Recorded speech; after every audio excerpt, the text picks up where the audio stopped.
nuevo día comienza con sus retos y oportunidades. La vida nos enfrenta constantemente a tiempos de decisión, pero hoy se presenta una nueva alternativa para corazones que buscan. AMEC Casa de Alabanza presenta Reflexiones de Esperanza, palabras de aliento para nuestro diario vivir, con el pastor Misraim Esquilín. Te habla tu hermano y amigo el pastor Misraim Esquilín, pastor rector de la iglesia AMEC Casa de Alabanza, una iglesia de presencia internacional que está localizada en el 109 de la calle Palmer del pueblo de Canóvanas. Y hoy viernes, como todos los viernes, estamos a través de este púlpito radial para llevarte 45 minutos de esperanza. Esa esperanza que no avergüenza, porque el amor de Dios ha sido derramado en nuestros corazones.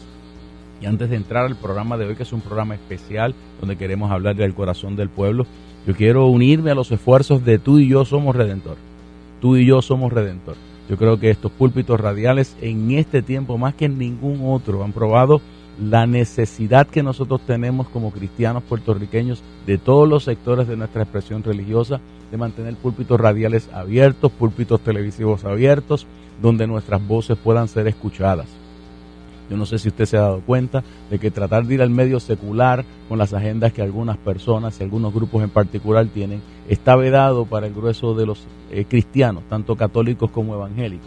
Y aquellos que tienen la oportunidad o que tenemos la oportunidad de llegar a alguno de estos lugares seculares, somos editados y el tiempo nos limita. Estos púlpitos fueron provistos por el Señor, tanto en radio y televisión, para que nosotros podamos tener capacidad de llegar donde tú te encuentras.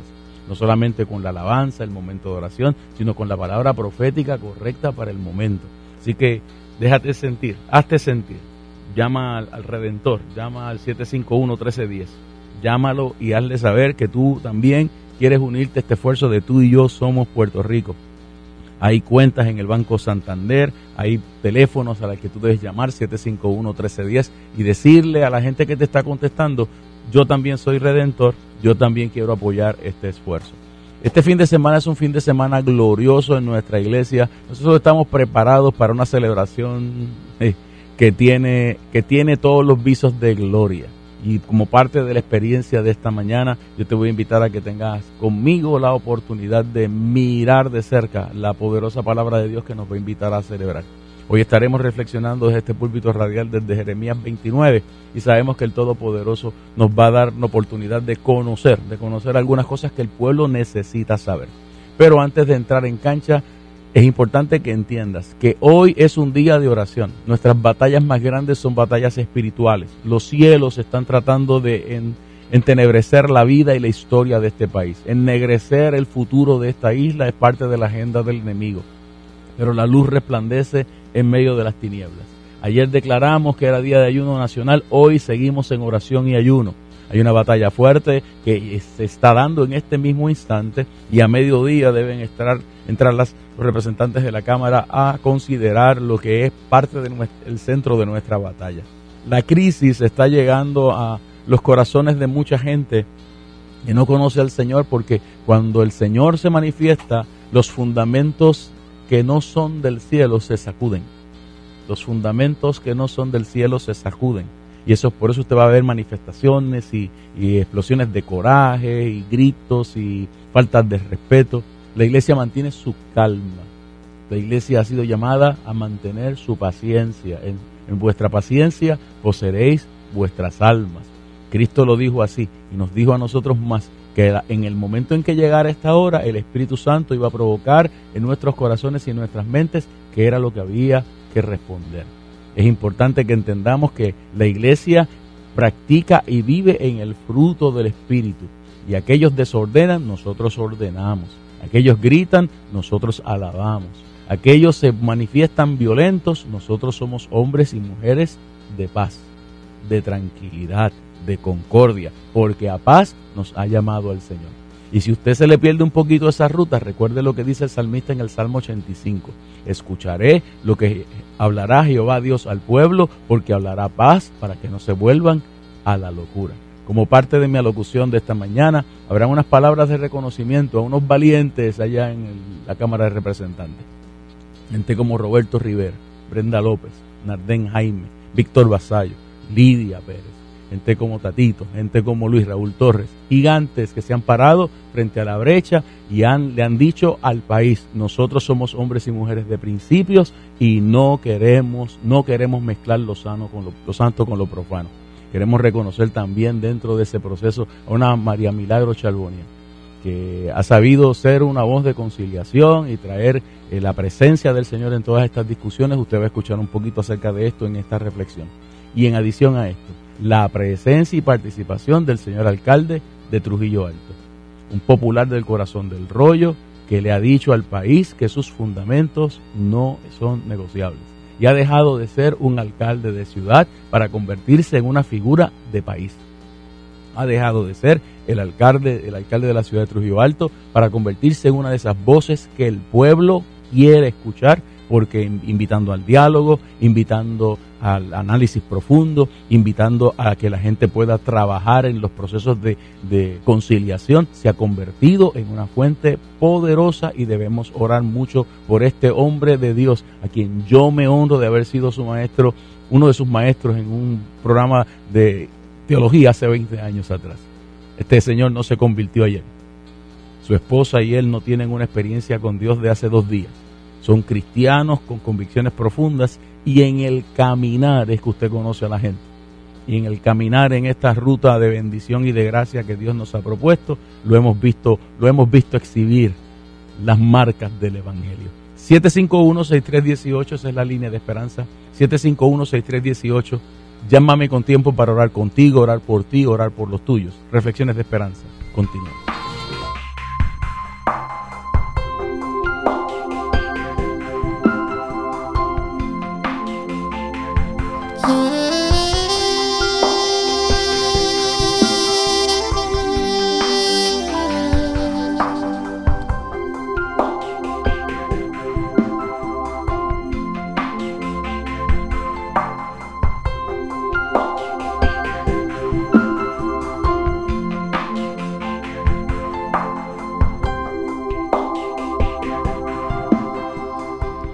Jeremías capítulo 29, los versos del 4 en adelante, la poderosa palabra de Dios dice: así ha dicho Jehová de los ejércitos, Dios de Israel, a todos los de la cautividad que hice transportar de Jerusalén a Babilonia. Estas son las instrucciones de Dios a aquellos que vivimos en Babilonia. 1. Edificad casas y habitadlas. 2. Plantad huertos. 3. Comed del fruto de ellos. En cristiano nadie vive arrimado. Todo el mundo debe tener lo suyo. 2, nadie viva del mantengo. Hay que asegurarse que usted, de los fondos de gobierno, usted los vaya soltando. 3, coma del trabajo de sus manos. 4, casaos y engendrad hijos e hijas. Nadie viva amancebado. Tiene que haber matrimonios entre hijos e hijas, entre hombre y mujer. Nadie viva rompiendo el orden correcto de Dios. Oiga esto: dad mujeres a vuestros hijos. Dad mujeres a vuestros hijos. Y dad maridos a vuestras hijas. Lo repito, verso 6 de Jeremías 29. Dad mujeres a vuestros hijos y dad maridos a vuestras hijas, para que tengan hijos e hijas, y multiplicaos ahí y no os disminuyáis. Yo creo que esto no necesita que yo lo explique mucho esta mañana. 7. Y procurad la paz de la ciudad a la cual os hice transportar, y rogad por ella a Jehová, porque en su paz tendréis vosotros paz. Y procurad la paz de la ciudad a la cual os hice transportar, y rogad por ella a Jehová, porque en su paz tendréis vosotros paz. Con la libertad y la licencia que tiene este púlpito radial, yo he buscado ese concepto, procurar la paz de Jerusalén, en los recursos que el Señor en su misericordia ha puesto a nuestra disposición. El texto en King James dice: and seek the peace of the city. Seek the peace of the city. But seek the welfare of the city, dice a New Revised Standard Version. NIV dice: also seek the peace and prosperity of the city. Nosotros como cristianos hemos visto este concepto, darash, para los que llevan nota, el 1875 del diccionario de Strong, 1875. Darash aparece en casi todas nuestras expresiones como un momento de oración y un momento de alabanza. Pero yo les voy a decir algo. Darash tiene muchas otras traducciones e interpretaciones en el mismo texto bíblico. La más frecuente, coser, hilvanar, thread. El proceso que hace alguien que tiene unos hilos que está tejiendo. Eso es Darash. Tejan. Y háganlo con frecuencia, porque Darash significa frecuente. Dice darle seguimiento, perseguir, implicar, preguntar, ciertamente adorar, con diligencia inquirir, cuestionar, requerir, procurar, buscar y asegurarse. La última palabra es asegurarse. Darash va más allá de lo que hacemos en el púlpito. Darash va más allá de lo que hacemos de rodillas. Cuando el Señor le dice a Jeremías, dile al pueblo que procuren la paz de la ciudad, lo que le está diciendo al pueblo es, tejan, inquieran, pregunten, manifiéstense, asegúrense, procuren, persigan, oren y adoren. Y háganlo con frecuencia. Ahora, con eso en las manos, Darash 1875, oye lo que Jeremías está diciendo. Y hagan Darash por la paz de la ciudad, a la cual os hice transportar, y rogad por ella a Jehová, porque en su paz tendréis vosotros paz. Dice el verso 8, porque así ha dicho Jehová de los ejércitos, Dios de Israel, no os engañen vuestros profetas que están entre vosotros, ni vuestros adivinos, ni atendáis a los sueños que soñáis, porque falsamente os profetizan ellos en mi nombre, no los envié, ha dicho Jehová, porque así dijo Jehová, cuando en Babilonia se cumplan los 70 años, yo os visitaré y despertaré sobre vosotros mi buena palabra para haceros volver a este lugar, porque yo sé, no es que creo, no es que siento, no es que voy a discernir, yo sé los makashavas, los pensamientos. Makashava, que es un texto hebreo, significa más que pensamiento, propósito. Makashava, más que pensamiento, en hebreo lo que significa es propósito. Para aquellos que llevan nota, esta palabra que aquí aparece traducida como the thoughts, es el 4284 del diccionario de Strong, los propósitos. Y esta palabra, dice el salmista, que está en el corazón de Dios. El makashava de Dios está en su corazón. Los propósitos de Dios salen desde su corazón. Cuando Dios te dice a ti, yo te voy a poner mi corazón, lo que te está diciendo es, yo voy a poner en tu corazón mis propósitos. Mis propósitos. Porque yo sé los propósitos que tengo acerca de vosotros, dice Jehová. Propósitos de paz y no de mal, para daros el fin que esperáis. Déjenme contextualizar este proceso. Israel está preso en Babilonia, los judíos fueron llevados cautivos a este lugar, para hablar con propiedad y corrección para aquellos que en el lenguaje crítico literario me están escuchando. Las dos tribus que quedaban sin haber sido sacadas del área de Palestina son llevadas a Babilonia. Babilonia no es su lugar, pero Babilonia tiene fecha de expiración. Ellos saben que hay una profecía que dice que a los 70 años de estar en ese lugar han de regresar. Pero estar en ese lugar no significa estar con las manos cruzadas. Estar en ese lugar requiere que en ese lugar se cumplan los propósitos de Dios. Porque estar en Babilonia significa que la luz de Dios va a alumbrar a través de su pueblo en medio de las tinieblas. Y para que esto sea posible, la gente de Judá que está presa en Babilonia tiene que hacer Darash por la paz de la ciudad. Tiene que procurarla. Eso es lo que ese texto presenta. Y esa ha sido la acción del pueblo. Lo voy a presentar de manera posmoderna. Nosotros, la iglesia cristiana, vivimos en Babilonia. Esto es Babilonia. Y Babilonia no cree en el Dios en que nosotros creemos. Babilonia proclama las tinieblas. Babilonia proclama el desorden y el caos dentro de la familia para destrozarla. Babilonia, por ejemplo, me hace a mí saltar en el corazón cuando la noche que se aprueba la 238 en el Senado de Puerto Rico, en muchos de los correos las páginas de Facebook de la gente que está en el ambiente homosexual, empezaron a aparecer unas frases que decían, por ti me casaré.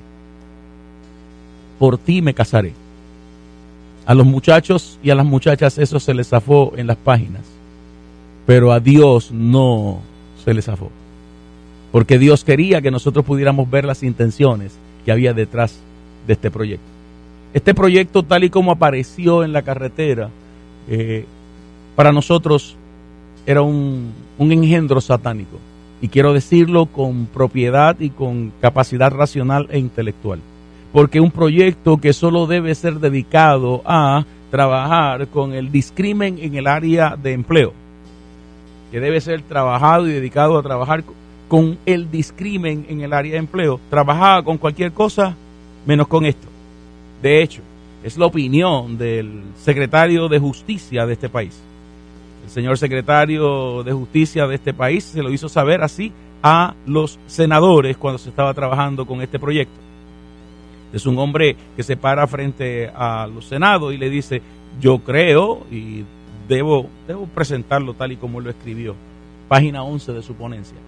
Nos parece que la presente medida debe estar dedicada en su totalidad a prohibir el discrimen por orientación sexual e identidad de género en el ámbito de trabajo. Leo de las recomendaciones del honorable Luis Sánchez Betances, secretario de Justicia de este país, el abogado del pueblo. Nos parece que la presente medida debe estar dedicada en su totalidad a prohibir el discrimen por orientación sexual e identidad de género en el ámbito del trabajo. Nosotros suscribimos esa frase. Y como líderes religiosos entendemos que no debe haber discrimen en ninguna de sus modalidades en el país, mucho menos en el trabajo. Por lo tanto, entendemos que es correcta la recomendación del secretario de Justicia. El problema es que el 238, de lo menos que habla, tal y como apareció originalmente, era de ámbito de trabajo. Tenía, por ejemplo, y lo estoy diciendo con alegría y gozo, tenía pasado, pretérito, ya no está, no va a estar. Tenía una sección en su página 10, en el artículo 3, comenzando en la línea 13, que se llamaba la Carta de Derechos del Joven, en la cual se pedía que fuera el Departamento de Educación y la gente de Ocalá, junto con otras entidades de gobierno, el que se encontrara con la juventud de 13 hasta 29 años para enseñarle lo que esta ley presenta. El modelo ha sido adquirido de la Conferencia de Pekín de 1990. La primera fase de ese modelo, de 5 áreas extraordinarias, averiguar y poder conseguir que tus hijos entre los 13 y los 29 años expresen qué es lo que sienten en su corazón y tienen en su mente con respecto a las comunidades LGBT y su percepción de ellos mismos. Segundo paso, confrontar y criticar esa posición. Tercero, buscar el proceso de sensibilizarlos.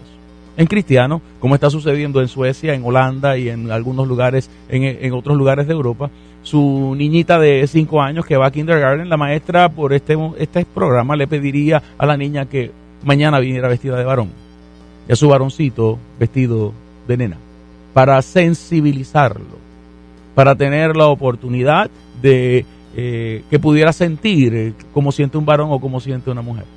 Entonces entrar al proceso crítico con muchachitos que hasta los 16, 17 años no se le han desarrollado sus lóbulos frontales y no tienen la capacidad para la toma de decisiones, y entonces darle a ellos la oportunidad de que sean ellos los que decidan si quieren suscribir su sexo biológico o quieren ir al constructo social y desarrollar identidad a base de lo que la sociedad les permite a ellos ser. Y el padre y la madre en esta cosa no tendrían nada que decir. Ese engendro del diablo no está ahí, lo quitaron. También se elimina de este proceso todo lo que tiene que ver con la palabra LGBT. Ha sido eliminado del proyecto. Ha sido eliminado todo lo referente a la Carta del Veterano, a los derechos civiles. Ha sido puesta también fuera de circulación la propuesta que está en la página 19, donde la creación de la Junta Asesora para trabajar con los derechos del veterano desaparece. También desaparece el artículo 180, que en el artículo 23 de esta ley, en la página 23, había una enmienda para el artículo 180 del Código Penal. Este es un artículo que lo que le dice a la gente es que todo lo que usted compre, todas las ofertas que usted hace en el camino, todos los servicios que usted da,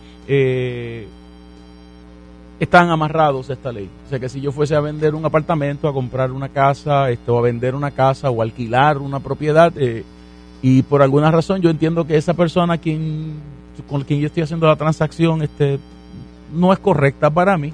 Si esa persona percibe que yo he tomado esa decisión porque creo que es homosexual o es lesbiana, esa persona no solamente, no es que me demanda, es que me pone un caso criminal menos grave. Eso está fuera de del proyecto, está fuera del proyecto. Está eliminada la cláusula de supremacía. Está eliminada por completo. Y de hecho, una de las cosas que más me llamó la atención de las notas sobre la vida para la iglesia es que se reestructuran las excepciones y las exclusiones para las entidades religiosas, diciendo que las disposiciones de esta ley no serán aplicables a iglesias o congregaciones religiosas, organizaciones, sociedades, instituciones, así como ninguna entidad con o sin fines de lucro, organizaciones de comunidad, de bases de fe, instituciones educativas, los que ofrecen y proveen servicios cuyos credos, dogmas o requisitos ocupacionales están en clara contradicción con los intereses protegidos por esta ley. Así va a decir el proyecto. Y con eso estamos bien felices y contentos. También tiene un artículo nuevo, el artículo 21, que dice: ninguna disposición de esta ley tendrá efecto sobre la legislación relativa al matrimonio o a los procesos de adopción. Y eso es clave, que no se vayan por la cocina a pedirle a un tribunal que esta ley se puede interpretar en un tribunal de otra manera por lo ambiguo de muchos de sus elementos y crear por la cocina el estatuto para que se casen dos hombres o dos mujeres. Y en el proceso también se trabaja cuáles son los alcances que pueden tener aquellas instituciones que reciben fondos federales, son subsidiadas en parte o en todo por fondos federales o estatales. Dolores de cabeza que todavía tiene este proyecto. Este proyecto todavía tiene un lenguaje un poquito peligroso en términos de definiciones y tiene un lenguaje peligroso en términos del alcance a grupos privados. Y voy a explicar esto en detalle.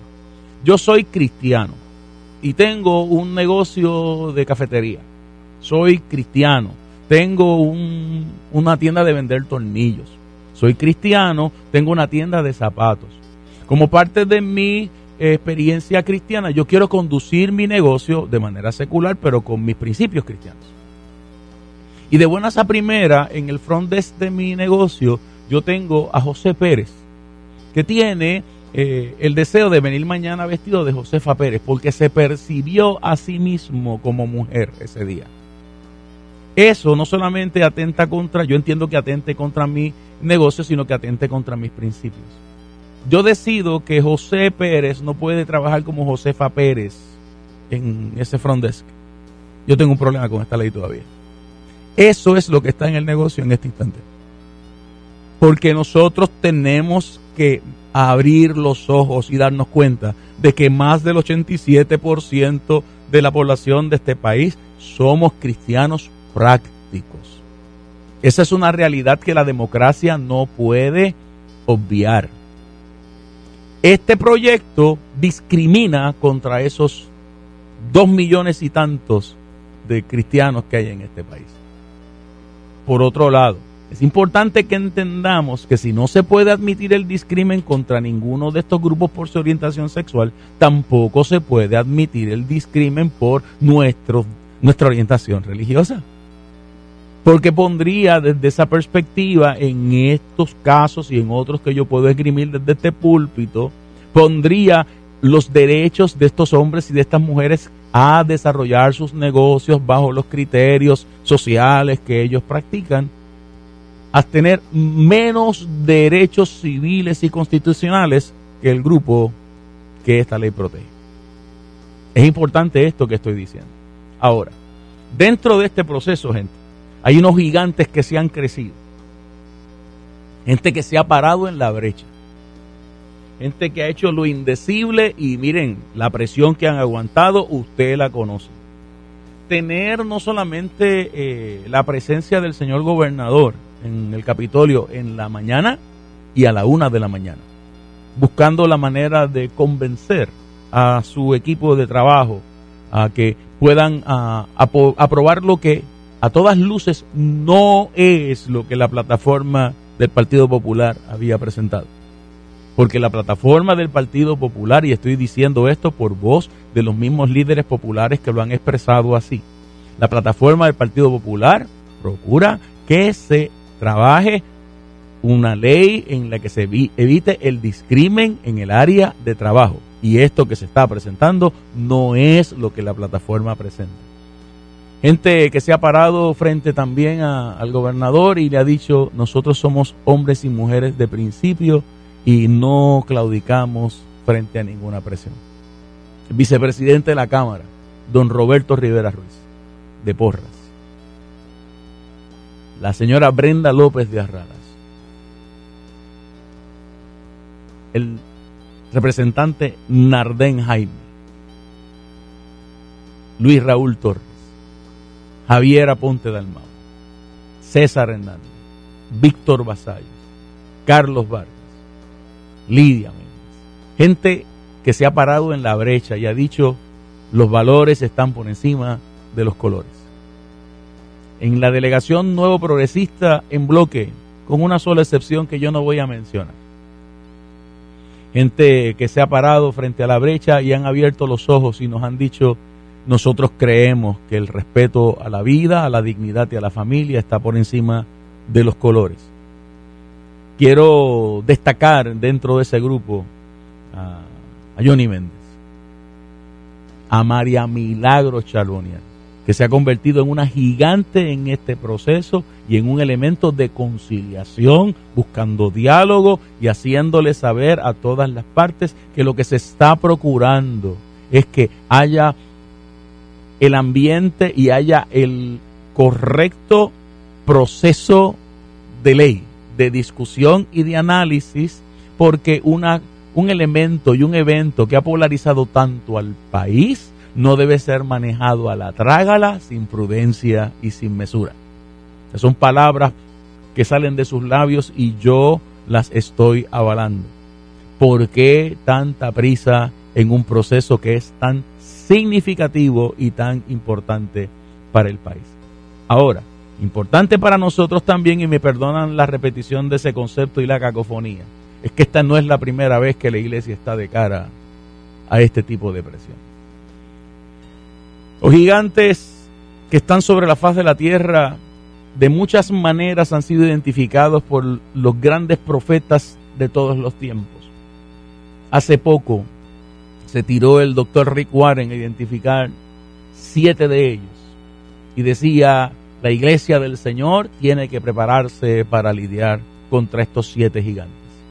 Tinieblas espirituales, escasez de líderes siervos, pecado, pobreza, enfermedades, avivamiento del Islam y la ignorancia, que añado yo, Unamuno la identificó como la más grande de las tinieblas. Es imposible creer que nosotros podemos cumplir con todas nuestras responsabilidades sin atajar el avance de estos gigantes. Y nosotros sabemos que esos gigantes pueden ser vencidos, porque tenemos la autoridad en la palabra y el testimonio de los siglos en la iglesia. La pregunta que surge es: ¿cómo y ahora qué? Sabemos que la identificación de esos gigantes es vital para conseguir ser efectivos y victoriosos. Y yo quiero poner aquí una nota extraordinaria porque me parece que es maravillosa.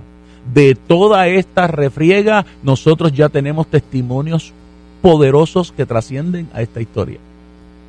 Porque hoy, y estoy invitando al pueblo que ore por ello, sube la discusión de este programa, de este proyecto a la Cámara. Mañana va a surgir otro. Pasado mañana puede surgir otro. Pero si nosotros entendemos lo que Dios ha conseguido hacer hasta aquí, ya tenemos testimonios poderosos. El testimonio más poderoso no es simplemente que se derrote esto o que corra y vaya a la carretera como tiene que correr y tiene que ir. Es que nunca antes en la vida había yo visto el pueblo cristiano de todos sus sectores tan unidos como en este tiempo.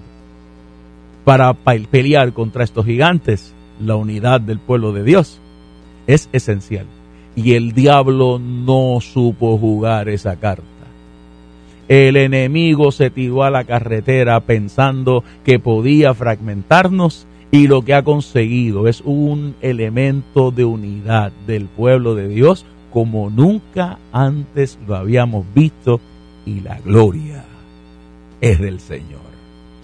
Junto con esto, la complejidad y el tamaño de los enemigos que nos toca enfrentar nos provocan una serie de preguntas. La más intensa de ellas es esta: ¿qué es lo que debemos hacer? Las respuestas correctas para estas interrogantes requieren que analicemos algunos escenarios vitales. Los dos escenarios más importantes: la palabra de Dios y la historia. En ellos encontraremos respuestas certeras para nuestras preguntas, amén de poder retratarnos en escenarios similares a los nuestros. En la historia de la iglesia encontramos muchos gigantes que no solamente supieron enfrentar los retos de su tiempo, sino que alentaron, alertaron y dirigieron congregaciones y naciones en esa noble tarea. Tal y como está sucediendo ahora, usted puede encontrar exponentes en, por decir, un área, una fecha, un tiempo, una época de la historia, la Segunda Guerra Mundial. Desde septiembre de 1939 hasta agosto del 45, que los japoneses se rindieron, ahí encontramos unos exponentes poderosos, profetas para el pueblo. Gente de la talla de C.S. Lewis, gente de la talla de Harry Emerson Fosdick, que fue pastor bautista y pastor rector de la iglesia Riverside en la ciudad de Nueva York. Algunas de sus posturas bíblicas a mí todavía me parecen muy liberales y objeto de mucha crítica, pero no es menos cierto que sus sermones hicieron retumbar los corazones de millones de personas durante la Segunda Guerra Mundial. Desde antes de que la guerra explotara, desde finales de la Primera Guerra Mundial, usted puede encontrar en sus 47 libros una colección de sermones predicados a raíz de noticias sobre experiencias devastadoras acaecidas o ocurridas durante esa terrible época de la historia de la humanidad. Para los lectores y para los que me escuchan y que no entienden y que ven la Segunda Guerra Mundial como una experiencia en la protohistoria, debo señalar que murieron cerca de 80 millones de personas en 6 años. Ese dato es más que suficiente para entender la pertinencia de los sermones de este pastor bautista y lo que queremos significar al identificar estas noticias como devastadoras. Hay una batería de sermones que a mí, yo tengo ese libro en mi casa. La licenciada Anselmina Gautier me llamó a comprarlo hace como 30 años atrás. El libro fue escrito bajo el título A Great Time to Be Alive. A Great Time to Be Alive. El mejor, un gran momento, un momento espectacular para estar vivo. Y fue publicado por la casa Harper & Brothers en 1944.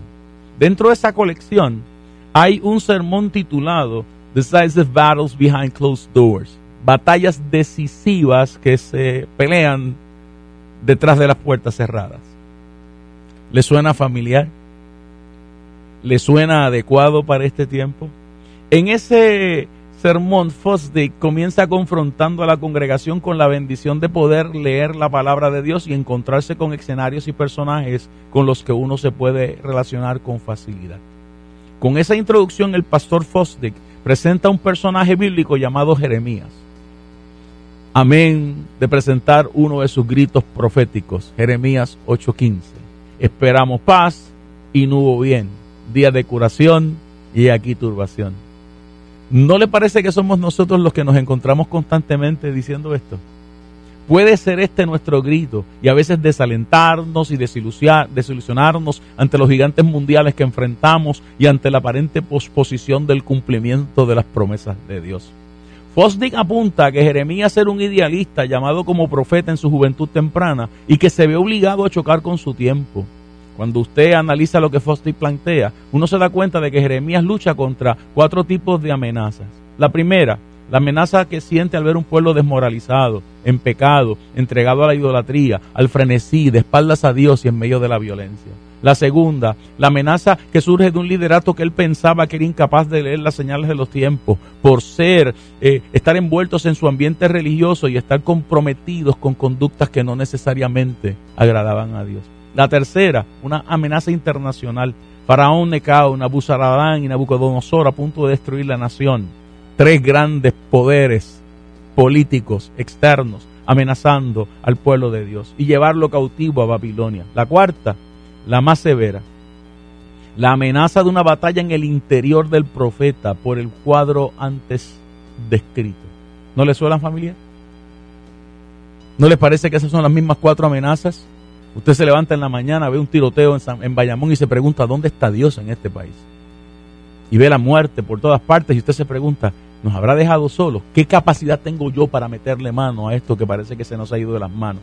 Fosdick está en lo correcto cuando apunta que las batallas decisivas en la vida de Jeremías son aquellas que se desarrollarán a puertas cerradas en los escenarios de su mente y de su alma. Al final del camino me va a decir, Jeremías pudo batallar contra todas estas cosas y pararse sobre sus pies y decir lo que había que decir, hacer lo que había que hacer. Y el mundo le ha juzgado correctamente, porque Jeremías es el nombre de un libro, de un profeta en la palabra de Dios, y es el nombre que con alegría y gozo le ponemos a algunos de nuestros hijos. Para usted saber quién era Faraón Necao, Nabuzaradán y Nabucodonosor, usted tiene que ir a los libros de historias para averiguar quiénes eran. Y en el mejor de los casos, ese es el nombre de nuestros perros. Usted le pone Nabucodonosor a un perro, Jeremías a un hijo. ¿Por qué? Porque este hombre se metió en su batalla interna contra la desilusión, el cinismo que desarrollaron los ambientes en los que constantemente se estaban recibiendo malas noticias, y decidió creer a la palabra de Dios. Creyendo a la palabra de Dios, recibe la revelación que yo leí al principio de este programa. Escribe ahí. Dile a la gente que está en medio de esa crisis del cautiverio de Babilonia: así ha dicho Jehová de los ejércitos, el Dios que habla. Dios habló, Dios habla, Dios sigue hablando. Dile a los que están allí en Babilonia: yo quiero que en medio del cautiverio ustedes edifiquen. Yo quiero que ustedes habiten, no es que vivan, habiten, tengan pertenencia. Yo quiero que ustedes puedan producir lo que se van a comer. Yo quiero que ustedes se casen, que se engendren hijos e hijas. No caigan en la basura de Babilonia, donde hay hombres con hombres y hay matrimonios que se están consagrando frente a Tamuz, y que se practica las orgías y se practica la prostitución sagrada. No, que sus hijos e hijas se casen, que tengan mujeres sus hijos, que tengan maridos vuestras hijas, que ustedes no se disminuyan. Ustedes tienen que ser una potencia fuerte, y asegúrense mientras están en Babilonia que ustedes hacen darash por la paz. Oren, adoren, protejan, busquen, inquieran. Asegúrense de que los Daniel, los Sadrach, los Mesac y los Abednego estén metidos allí donde está Belsasar tomando decisiones, y haciéndole saber a Belsasar en su mismo rostro, frente a él, a su misma cara, mirándolo a los ojos: esto es lo que ha dicho Jehová el Señor. Esta palabra es la palabra de ayer, es la palabra de hoy y es la palabra de siempre, para aquella iglesia que, como Jeremías, sabe que tiene la victoria contra estos gigantes mundiales. Reflexiones de esperanza. Continúa.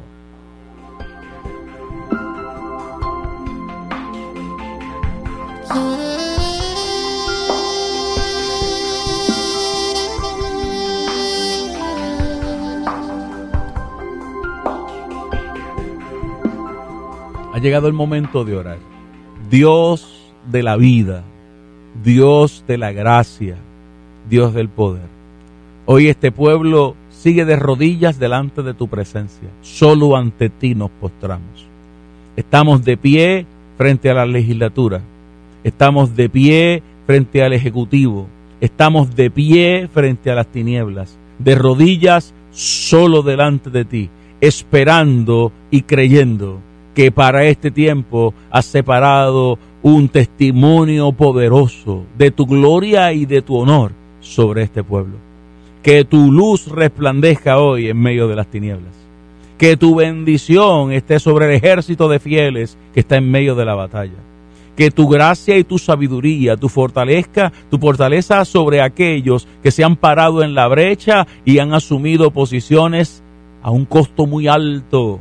Que ellos sepan que no solamente nosotros, tú no te has olvidado de ellos ni de ellas. Engrandécete esta mañana sobre la casa de las leyes. Pon el temor tuyo sobre cada uno de esos representantes. Hazle saber al grande y al pequeño que los ojos tuyos y los ojos del país están sobre la casa de las leyes, y que este fin de semana este pueblo pueda levantar las manos diciendo que el que merece honor y gloria, el único que merece honor y gloria, es alabado y glorificado porque lo hizo ayer y lo volvió a hacer otra vez hoy. Gracias por tu presencia, gracias por tu amor, gracias por tu bondad, gracias por tu fidelidad en Cristo Jesús. Amén y amén. AMEC Casa de Alabanza presentó Reflexiones de Esperanza, palabras de aliento para nuestro diario vivir, con el pastor Misraim Esquilín.